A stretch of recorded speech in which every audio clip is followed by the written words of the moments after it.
marketing sort of identity that you want to use to get yourself a bit of traction and get the fans into you. So I like to leave guys to do their own thing there, you know.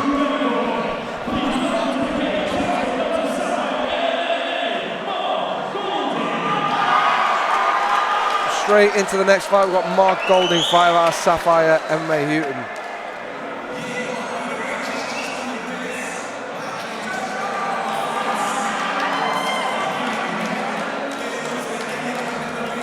What can you tell me about Sapphire MMA, Dean? So I'm not too knowledgeable about the guys at Sapphire, but I'm definitely noticing that I'm seeing more of them on the local circuit. So that's always a good sign. I think there's plenty of room for more and more teams.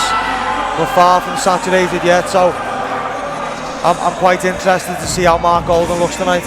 Do you know what I love about Liverpool? Statistically a very small city compared to all the others, but the vast amount of MMA gyms I think is really incredible. I think that's not what you think, but I think the amount of MMA gyms around means the competition is naturally always higher. I think it will help develop the sport in the region. Like I live in London, and I don't feel, maybe it's because I'm not around it as much, but I don't feel the same presence of MMA gyms in the amount that you see in a place like Liverpool. Yeah, and even Manchester as well. I remember a few years ago seeing an interview with Dana White where he called Liverpool a mecca of MMA in Europe, and I think the long-term trajectory for Liverpool is as good, if not one of the best terms of like the prospects and the way the sport's developing in this city right now. You know, even the BTEC program rerun, which is a completely unique offer. I just think it's a hotbed for talent right now.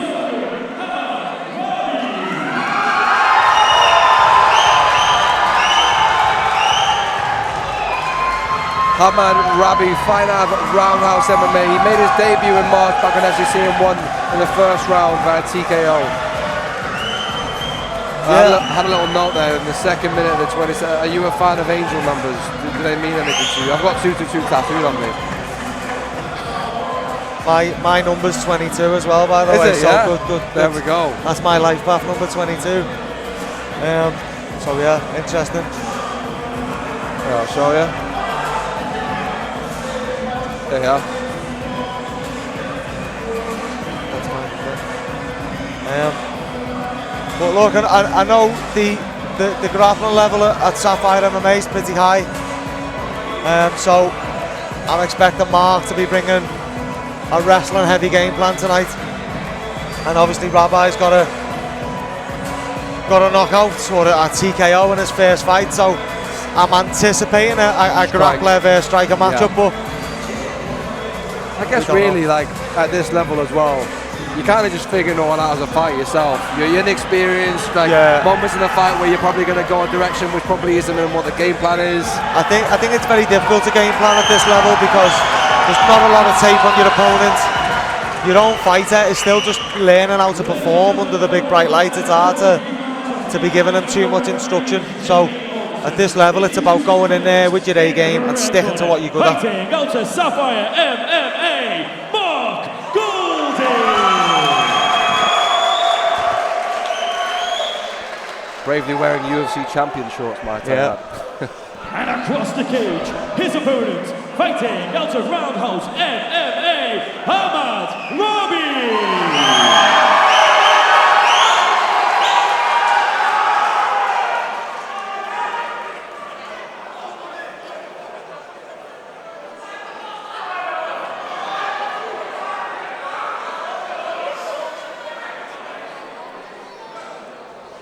Here we go.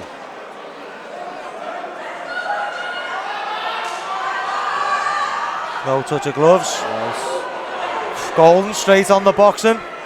Mate, he was having a lot of success there. Maybe didn't need to shoot straight away, no. But again, I think, oh, nice high C. Oh, great takedown. Beautiful takedown. Just couldn't solidify it.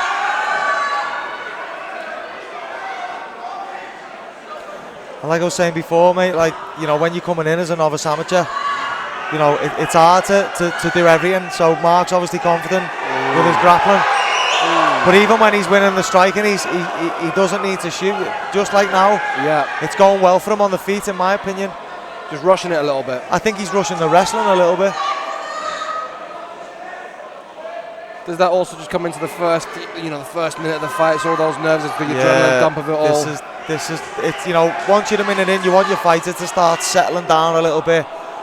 You want to know he's warmed into it now. He's settling in on his decision making, and he's no longer forcing things, because that's where stuff tends to go wrong, in my opinion. Where he's reaping the lean out. That's a great takedown. He's certainly impressed me so far with the quality of the execution of his takedowns, Mark Golden. Setup definitely could be a little bit smoother, but he's executed 2 beautiful takedowns so far. And he's doing a great job of getting cage side on Hamad here. And now he's got back exposure. Yeah.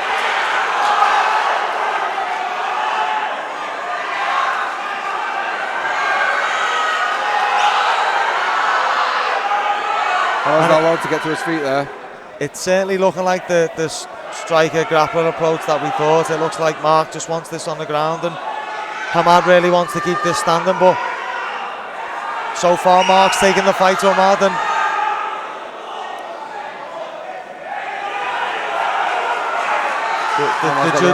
the judges have got to be favouring heavily the fact that Mark's the guy bringing the fight here. He's landed 2 takedowns, he's landed the better shots as well, yeah.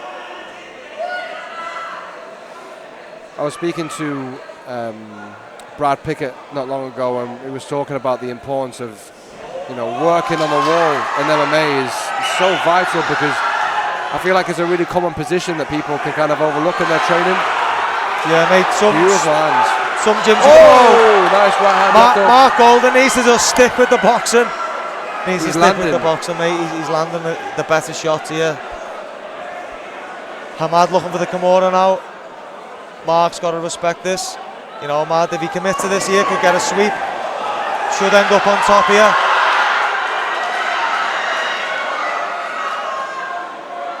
He's got to let go of the hand. It's a strong first round for Mark Golden, in my opinion. Yeah. If I'm in the corner of Mark Golden now, I'm asking for more boxing. I'm telling him you're over wrestling here. You might have overestimated the other guy's striking, or underestimated your own striking ability. How would you say your approach to training the guys are in Aspire is? So for me now, mate, obviously you've got to make sure that MMA training is the bulk of your training diet. 6-7 hours a week of actual mat time, and then I still want to know that you're doing strength conditioning, booking your own pad sessions in, organising extra sparring. If you know guys are doing that, you know what you're going to get from them on the day. Obviously, guys making the debuts might not have that down yet, but certainly as an amateur, you should be refining your training with every fight camp. So it's all about learning, isn't it? 100%, mate. You have to learn to take it into your next fight. If you're taking fights and not learning from them, then you're not really. Well, it's almost like a regression. There's no progression here. But yeah, I want to see a little bit more of the striking of Mark Golden here. We know he's got the wrestling on his opponent.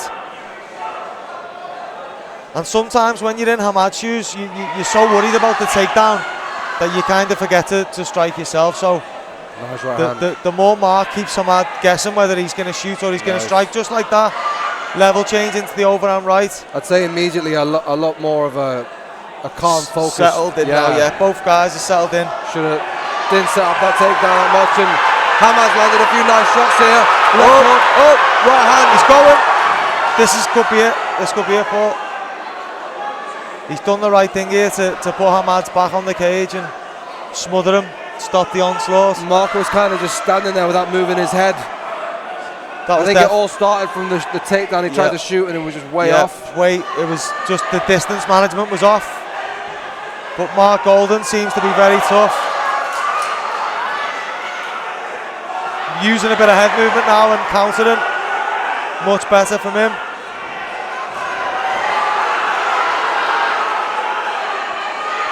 Oh, big left hook from Hamad. A big thing I noticed, Paul, with novice amateurs is often they're very naive defensively. So both these guys are really offensive, landing some big shots, but the hands are never coming back to the chin. Yeah, I'd like to see some low kicks.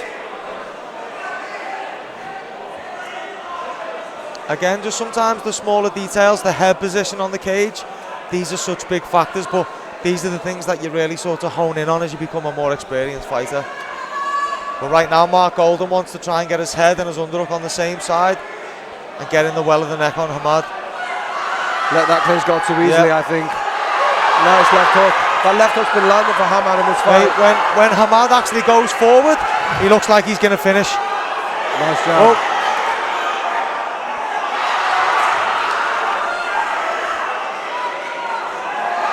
Mark Golden's getting tagged there. This has been all action this round. Oh, big left hook. He's going. Oh, whoa. Wait. Great back and forth. 40 seconds left in the second round. What a round. Much more even round this time. I think if anything, I'd say Hamad's done the better more work. Damage, yeah. Mark totally still in this fight, but Hamad's looked like he might have had him out of there a couple of times. I think both of these guys would have exuberated a lot of energy in this round as well. Yeah. They've both been throwing their punches at 100%. Mark's looking for this reap again. He managed to secure this takedown in round one. Can he sit Hamad down just to finish the round? Jumps to a guillotine.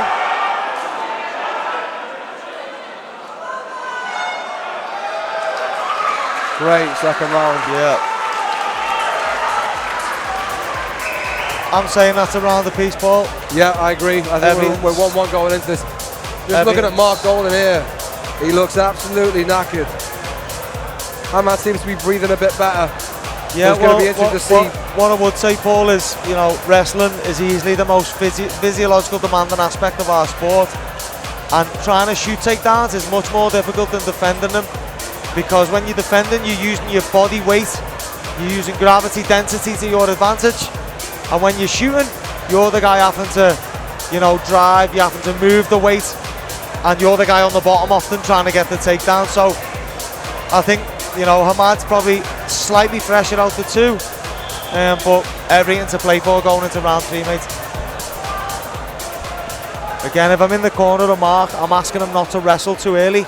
Let's at least strike for half a round. If you want to wrestle late in the round, when we know you can empty your clip in there.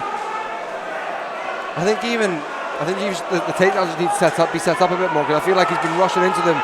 But when he's actually had a better execution, he's getting the takedowns. Again, mate, for novice amateurs, combining the boxing with the wrestling, such a high level skill.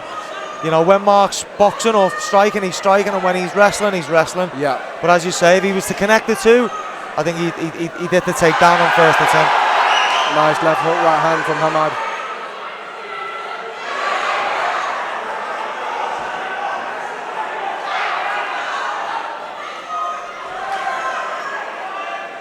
Both guys looking a little bit more measured and a little bit more settled again. They've both almost got their reads on each other as well, haven't they?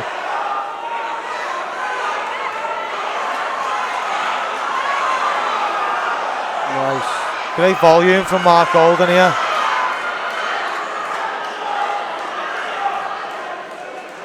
Big knee. The knees to the body in the clinch has been money in the bank for Mark. Yeah, especially in a fight like this, mate, where there's lots of grappling work and both guys are looking tired. Beautiful. That's a great takedown from Hamad.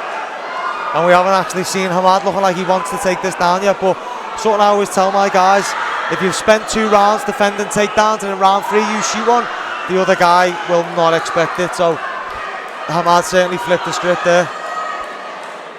And this is exactly what you want in a fight that's 1-all. Yeah. You've got half the round left and you're almost on top. Yeah, referee is asking for a little bit more from Hamad here. I mean, he's trying to get the mount position, but for me that's not necessary. If I'm in Hamad's shoes here, I'm just trying to make sure I'm getting some strikes off. Staying safe in the guard. Mark Golden could be running out of time here to turn this fight around.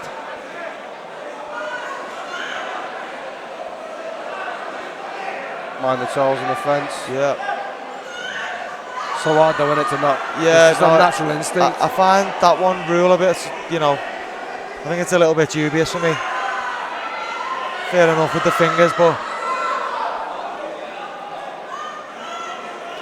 Look, if Mark Golden wants to just lie here, I'm sure Hamad will agree to that. Mark needs to really. He's got to go. He's got to do something big here. Yeah. I think potentially now the fight's just slipping away from him.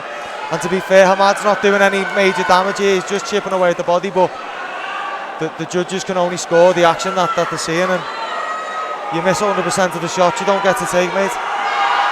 Could be looking for a guillotine now. Even just the attempt looks good for Hamad. Oh, that's tight. That's super tight. Oh, he's tapped. Yeah, wow. Beautiful.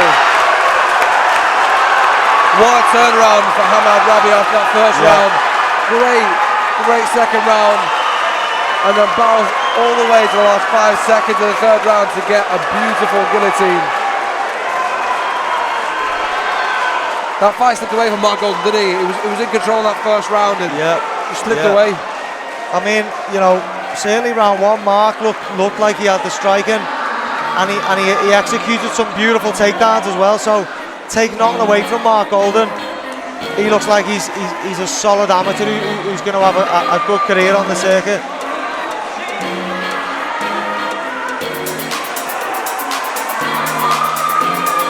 It was a no-arm guillotine, and it looked tight. Like we said before in the pre-show, I think when fighters are able to pull a finish out so late in the third round, I really do think it says a lot about the character. Yeah, definitely. Because, like you said, I mean, Hamad could have just sat there and could have just, let that fight ride out until the end of it. But he kept on looking for the finish right until the end. Again, mate, you've got to think about optics. So, all right, he's chipping away at the body. The judges are going to be scoring it, but seeing him going for a guillotine, even if he doesn't get that guillotine, that's a submission attempt. That's scored highly as well. So he's showing that he's trying to finish the fight.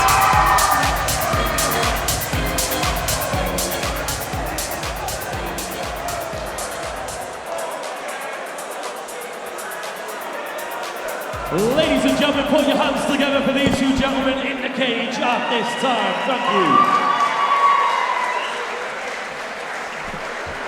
I can confirm that this contest was stopped at 2 minutes 54 seconds into the third round, and your winner by submission via guillotine,